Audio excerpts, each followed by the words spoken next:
Viewers, আমি এখানে soybean নিয়ে নিয়েছি এবং সয়াবিনটা 15 মিনিট আগে গরম জল দিয়ে ভিজিয়ে রেখেছিলাম। আর এখানে আছে পেঁয়াজ বাটা, রসুন বাটা, আদা বাটা, আর এখানে আছে হলুদ গুঁড়ো, গরম মশলা গুঁড়ো, ধনিয়া গুঁড়ো আর জিরা গুঁড়ো।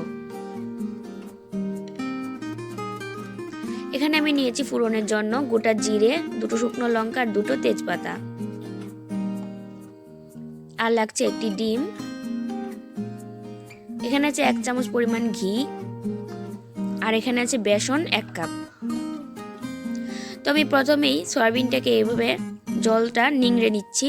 খুব ভালোভাবে এটাকে নিংড়াতে হবে যেন কোনো প্রকার জল না থাকে, তাহলে বেসনটা বেশি লাগবে আর কোফতাটা শক্ত হয়ে যাবে। তো আমি এটা জলটা নিংড়ে নিলাম আর পেস্ট করে নেব। তো পেস্ট করা হয়ে গেছে।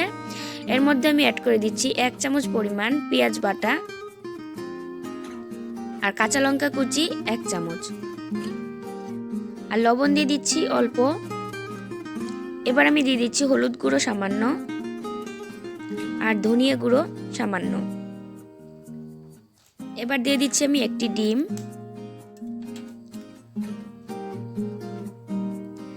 এবার এর মধ্যে দিয়ে দিলাম আমি 1 কাপ পরিমাণ বেসন। এবার এটাকে ভালো করে মিক্স করে নেব। তো মিক্স করা আমার হয়ে গেছে।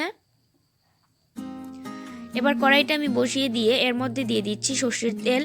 আমি রান্নাটা করছি সরষের তেলে, আপনারা চাইলে কিন্তু এটা সয়াবিন তেল দিয়েও করতে পারেন। এই রেসিপিটি কিন্তু অত্যন্ত হেলদি এবং খুবই টেস্টি। বাড়িতে নিশ্চয়ই ট্রাই করবেন, আর ট্রাই করার পর আমাকে জানাতে ভুলবেন না যে কেমন হয়েছে। আর আমার রেসিপিটি যদি আপনাদের কাছে ভালো লাগে তো প্লিজ একটা লাইক দিবেন এবং আপনাদের সমস্ত বন্ধুদের সঙ্গে শেয়ার করবেন। তো কোফতাগুলো আমি ভেজে নিলাম। এবার একটা পাত্রে এগুলো তুলে নিচ্ছি।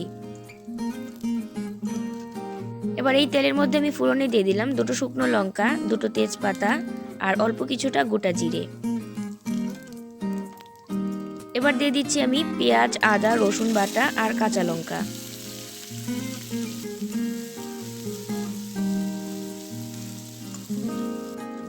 এবার আমি দিয়ে দিলাম লবণ স্বাদ মতো। দিয়ে দিচ্ছি আমি ধনিয়া গুঁড়ো 1 চামচ, জিরে গুঁড়ো 1 চামচ আর হলুদ গুঁড়ো পরিমাণ মতো। এবার এটাকে ফ্রাই করে নেব। তো ফ্রাই করা হয়ে গেছে। আমি যথেষ্ট পরিমাণ জল দিয়ে দিলাম। জলটা ফুটে উঠেছে। এবার আমি সয়াবিনের কোফতাগুলো দিয়ে দিলাম। ঢাকা দিয়ে রাখবো 15 মিনিটের জন্য।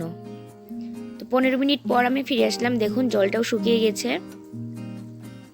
আর সুন্দর একটা স্মেলও বেরিয়েছে। এবার এর মধ্যে আমি দিয়ে দিলাম 1 চামচ পরিমাণ গরম মশলা গুঁড়ো, 1 চামচ পরিমাণ ঘি দিয়ে দিলাম, আর নামানোর আগে আমি দিয়ে দিব ধনেপাতা কুচি। দিয়ে দিলাম আমি ধনেপাতা কুচি। তো কারিটা আমার কমপ্লিট। এবার আমি নামিয়ে নিচ্ছি। তো ভিউয়ার্স, সবাই খুব ভালো থাকবেন, সুস্থ থাকবেন। আবার দেখা হবে নতুন কোনো রেসিপি নিয়ে। টাটা।